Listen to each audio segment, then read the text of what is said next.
हे what's up guys, welcome back once again. दोस्तों, क्या आपने कभी सोचा है कि अगर आपको कोई ऐसी चीज़ मिल जाए जिससे कि आप आज से तकरीबन 1000 साल पीछे चले जाए। सो बिना समय बर्बाद किए शुरू करते हैं आज की कहानी, जिसकी शुरुआत में हम कार में बैठे एक छोटे से परिवार को देखते हैं जो कि बहुत खुश है क्योंकि आज वीटो का जन्मदिन है। इतने में उसके डैड का बैलेंस न जाने कैसे बिगड़ जाता है और वो कार जाकर खाई में गिरती है कि उसकी माँ बच जाती है। लेकिन तभी से वीटो को ऊंचाई से हमेशा से डर लगता है और इस बुरे सपने से भी जो आज उसे फिर से आता है। तभी उसे याद आता है कि आज तो स्कूल ट्रिप पर लेकर जा रहे हैं जहां वो लोग इन्हें जंगल के बीच से फुल मून को दिखाने वाले हैं। पर वीटो का बिल्कुल भी मन नहीं है वहां जाने का। लेकिन उसकी माँ उसे समझाती है कि तुम्हें ऐसी ट्रिप पर जाना चाहिए, इससे तुम्हें कुछ नई चीज़ें सीखने को मिलेगी, कुछ नए दोस्त भी बना पाओगे। अब उनके काफ़ी समझाने के बाद वो उनकी बात को मान लेता है और फिर वो तैयार हो जाता है। जिसके बाद हम उसी की क्लास के कुछ और क्लासेस के बच्चों को देखते हैं जो कि जंगल में काफ़ी मज़े कर रहे थे, जिसमें वीटो भी था जो कि अपने बेस्ट फ्रेंड नाटो के साथ काफ़ी एंजॉय करता है। वो लोग चुपके से कुछ पटाखे फोड़ते हैं और सभी से कहते हैं कि लायन ने फाट किया, ये उसी की आवाज़ है। वहीं दूसरी ओर हम तकरीबन 1000 साल पहले के समय को देखते हैं जहाँ पर एक बाबा जैसा आदमी जो किसी रिचुअल को परफॉर्म कर रहा है, जिसमें कि वो किसी एक डेविल को जगाने की कोशिश भी करता है और उसके इस रिचुअल में एक डेविल का रूप ले लिया है जो कि हूबहू वीटो की हुडी पर बना हुआ था, वैसा ही लग रहा था। इसके बाद अब हम फिर से आज की दुनिया में आ जाते हैं जहाँ पर अब सभी बच्चों को टास्क दिया जाता है, उन्हें एक एक करके इस वुडन ब्रिज को क्रॉस करना है। सभी बच्चे तो कर लेते हैं, लेकिन जब बारी आती है वीटो की तो वो थोड़ा घबरा जाता है क्योंकि उसे शुरू से ऊंचाई से डर लगता है और ऊपर से ये हिल भी रहा है, जिसके कारण वो बीच में ही अटक जाता है और ये देखकर सभी बच्चे हंसने लगते हैं। इतने में नाटो देखता है कि वो ज़्यादा घबरा रहा है तो वो खुद जाकर उसे दूसरी साइड लेकर आता है। पर इस पूरी चीज़ से वीटो को काफ़ी एम्बैरेसमेंट होती है, इसीलिए वो वहाँ से चला जाता है। पर उसके पीछे पीछे नाटो आता है जो उसके पास जाकर कहता है कि यार चिल करो, ये सब सभी के साथ होता रहता है। ये कहकर वो उसका मूड ठीक करने की कोशिश में लग गया था।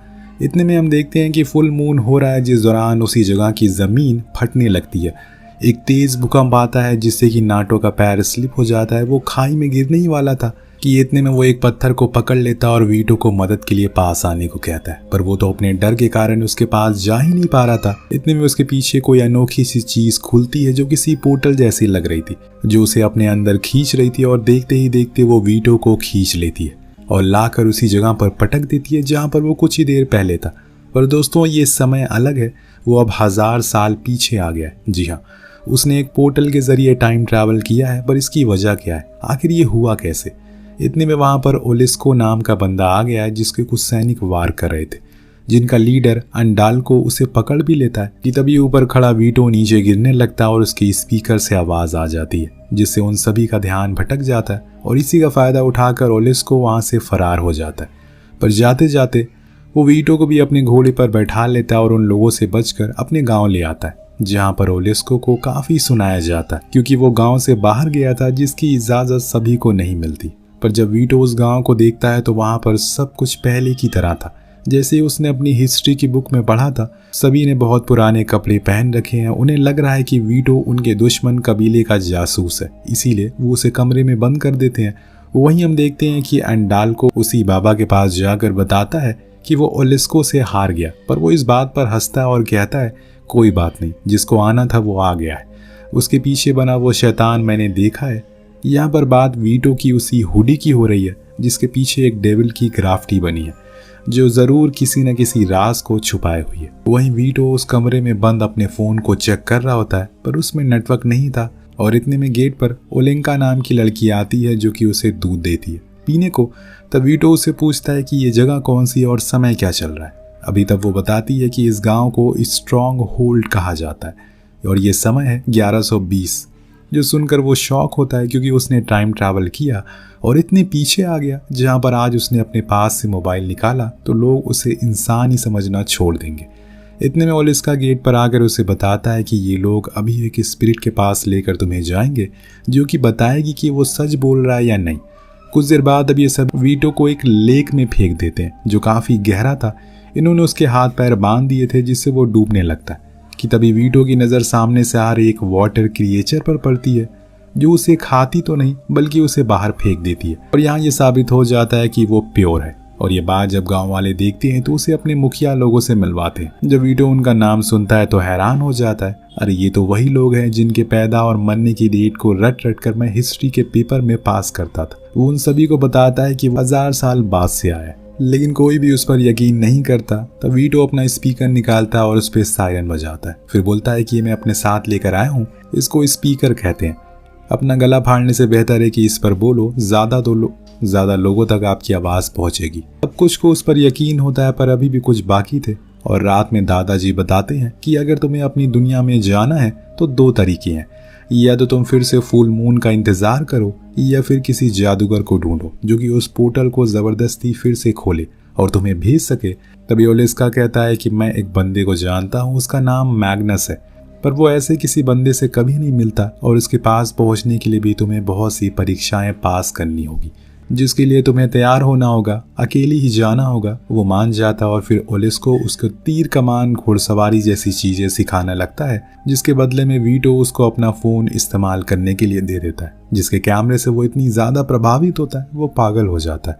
उसने हर किसी की फोटो को क्लिक करा था। कुछ लोगों को लगता है कि वो कैमरे में जलने वाली लाइट कोई चमत्कार है, इसीलिए जब जब वो जलती थी वो गॉड को याद करने लगते थे।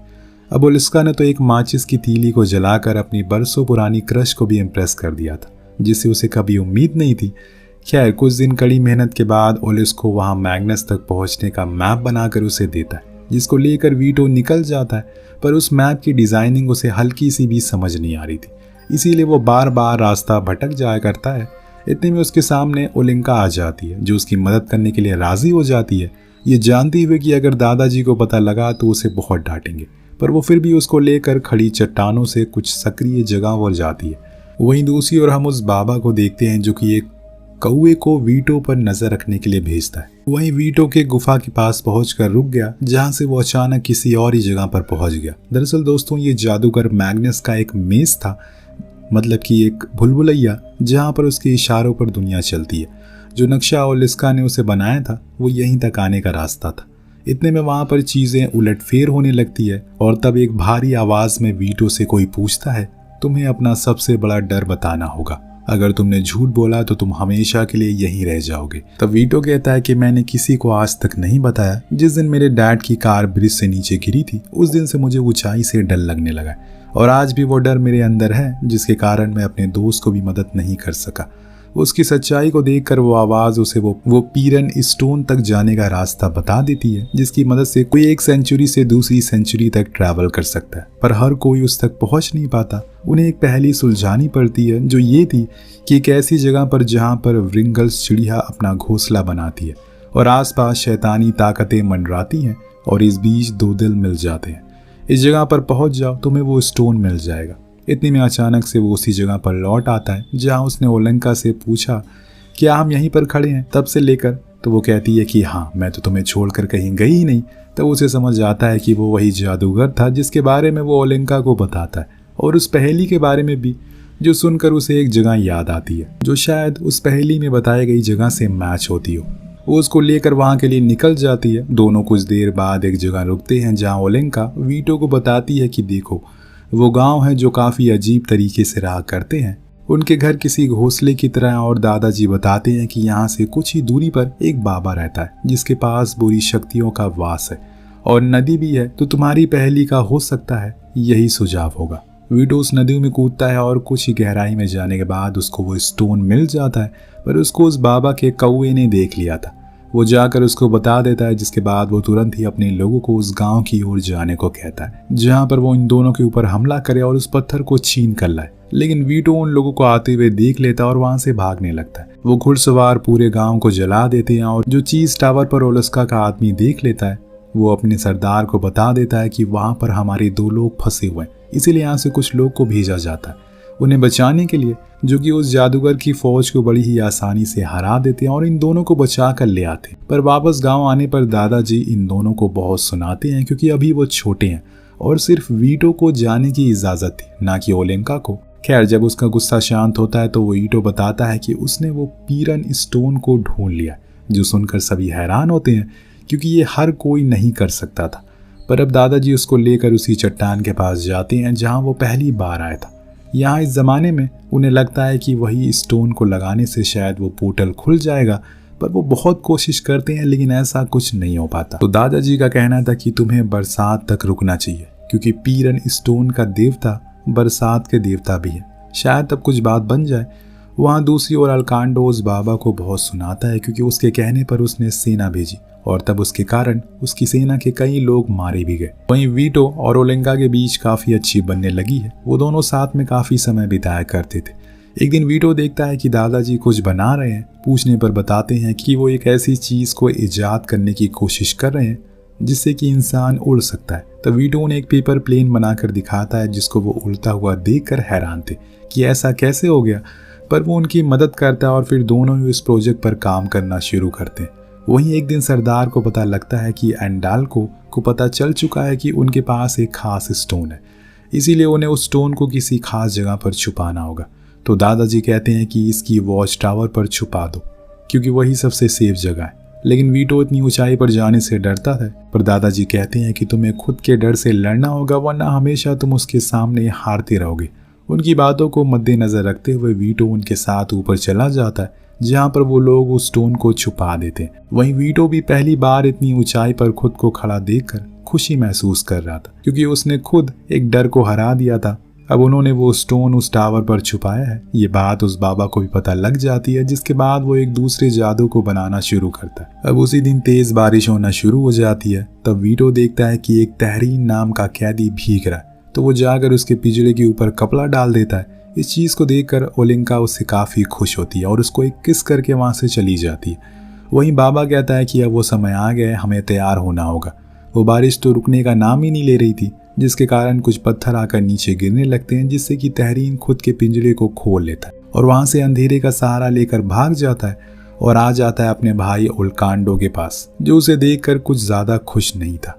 पर जब वो तहरीन के कपड़ों में एक पत्थर को लिपटा हुआ देखता है तो हैरान हो जाता है, क्योंकि ये वही था जिसकी जद्दोजहद में ये लोग लगे हुए हैं। बाबा उसे इस्तेमाल करने की लाखों कोशिश करता है, पर वो अपना जादू नहीं दिखाता, क्योंकि मैग्नस ने कहा था उस पत्थर को शुरू करने के लिए 2 दिलों का मिलना होगा। इसीलिए बाबा कहता है कि हमें इसको शुरू करने के लिए वीटो की जरूरत पड़ेगी, उसको किसी भी हाल में लेकर आओ। वहीं गांव में सुबह होने पर तहरीन के भागने की खबर फैल जाती है और ये भी कि उसने स्टोन अपने साथ ले गया। तो ओलेस्का कहता है हमें हमला करना चाहिए, लेकिन दादाजी मना करते हैं और अपनी उसी प्रोजेक्ट पर और तेजी से काम करने में लग जाते हैं। उन्होंने एक फ्लाइंग मशीन बनाई थी जो कि इंसान को लेकर उड़ सकती है, जैसे कि आज के समय में प्लेन है।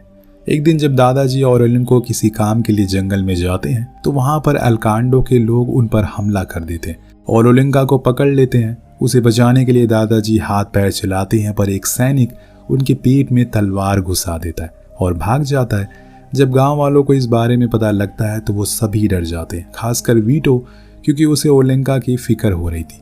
वो वापस जाकर उसी प्रोजेक्ट पर लग जाता है कि तभी खिड़की पर वही कौवा आकर बैठता है, जो कि ओलकांडो का एक संदेश लेकर आया था कि वीटो को उसके पास जाना होगा। वो ज्यादा कुछ सोचता नहीं और ओलेंका के बचाने के लिए चला जाता है, पर वहां पहुंचकर वो लोग उसे पकड़ लेते हैं और फिर उस स्टोन को शुरू करने को कहते हैं। लेकिन उसे खुद नहीं पता कि ये शुरू कैसे होगा, लेकिन उसे अपनी जान भी तो बचानी है, इसीलिए वो किसी ढोंगी बाबा की तरह मंत्र पढ़ना शुरू करता है, जिसमें वो जस्टिन बीबियर का गाना भी गाता है और पटाखों को उन सैनिकों के ऊपर छोड़ देता है, जिससे कि वहां पर भगदड़ मच जाती है और इसमें से वो ओलेंका को लेकर भागना चाहता है, लेकिन ओलकांडो उसे पकड़ लेता है। अब उसके पास खुद की जान बचाने का आखिरी मौका था। वो बहुत सोचता और फिर ओलेंका को करीब आने को कहता है। दोनों ही अपने हाथ उस स्टोन पर रखते हैं, जिससे वो जगमगाने लगता है। जैसे कि मैग्नस ने कहा था, जब 2 दिल मिलेंगे तभी ये शुरू होगा, और आज यही हुआ। जादूगर ये देखकर बहुत खुश होता है और ओलकांडो तहरीन से उन दोनों को मारने को कहता है, लेकिन वो दिन उसे याद आ जाता है जब वीटो ने उसकी मदद की थी, इसीलिए उन दोनों को वो छोड़ देता है। जब ये बात ओलकांडो को पता लगती है तो वो उसे गद्दार कहकर मार देता है। इधर गांव में आकर वीटो बताता है कि जल्दी एक हमला होने वाला है, हमें तैयार रहना होगा। तो सभी लोग अपने अपने हथियार निकाल लेते हैं और लग जाते हैं जंग की तैयारी में। पर जब ओलकांडो की फौज आती है तो वो सभी दंग रह जाते हैं, क्योंकि उनके साथ एक स्टोन मॉन्स्टर भी था जिसको जादूगर ने खुद के जादू से बनाया था और उसको उसी स्टोन से कंट्रोल भी कर रहा था। उसको देखकर ओलेस्को को एक आइडिया आता है वो उस मॉन्स्टर को चकमा देकर उसको लेक में गिरा देता है, जहां वो वाटर स्पिरिट उसे अंदर ही पकड़ लेती है। उस फौज का जमकर सामना करते हैं और एक एक करके सभी को मारना शुरू करते हैं। इतने में वो देखते हैं कि सूर्य ग्रहण होने वाला है, यानी कि वीटो के लिए सही मौका है। वो उसको जाने को कहते हैं। इधर अल्कांडो भी खुद की हार को देखकर वापस जाने का सोचता है, पर बाबा अभी भी मानने को राजी नहीं था और स्टोन भी तो उसी के पास है। वो उस मॉन्स्टर को फिर से जगा देता है और यहाँ वीटो फौरन उस टावर पर चढ़ता है जहाँ उसने वो फ्लाइंग मशीन रखी थी। उसको आज वो पहली बार इस्तेमाल करने वाला था। वो डरता नहीं है और उसको लेकर नीचे कूद जाता है। सभी को लगता है कि आज वो गया, पर वो कामयाब हो गया था। उसने बड़ी ही चालाकी से बाबा से वो स्टोन को छीन लिया, पर इतने में अल्कांडो आ जाता और उसे जीत पाना उसके लिए बहुत मुश्किल था। इसीलिए वीटो ने आसान रास्ता चुना, उस स्टोन को पानी में फेंक दिया जिससे वो बंद हो गया। इसी के चलते वो मॉन्स्टर भी मर गया, पर अल्कांडो वीटो को उसकी हरकत के लिए मारने वाला था। इतने में वहाँ पर ओलिस्को आ जाता है और दोनों के बीच में दमदार लड़ाई होती है, जिसमें वो जीत जाता है। इतने में वो देखते हैं कि सूर्य ग्रहण बस होने ही वाला है, कुछ मिनट बाकी हैं। तो वो घोड़े की मदद से भागते हुए उसी चट्टान के पास जाता है, पर जाने से पहले वो ओलिस्को से कहता है कि मैं जो कुछ कह रहा हूँ तुम वो ओलेंको को बता देना। ओलेंका खुद आ जाती है और दोनों एक दूसरे को किस करते हैं। ओलेंका नहीं चाहती कि वो जाए, पर उसे जाना ही पड़ता है, तो उसको आखिरी अलविदा कहता है और इसी पोर्टल की मदद से वहाँ से निकल जाता है, जो कि उस स्टोन के लगाने से खुल गया था। अब वीटो वापस से उसी टाइम पर पहुँच गया था जहाँ पर वो रुका था। इस बारी उसने अपने दोस्त को बचा लिया। वो पूरी क्लास के सामने स्टार बन गया। अब 1 साल बाद का समय में दिखाया जाता है वो अभी भी वापस जाने का रास्ता ढूंढ रहा है ताकि ओलंका से मिल सके। तभी उसकी माँ उसे एक बहुत पुरानी किताब देती है जिसमें कई पुराने नक्शे बने थे। वो उसी की मदद से एक पत्थर के पास पहुंचता है, जिसकी दूसरी तरफ हम ओलंका को देखते हैं।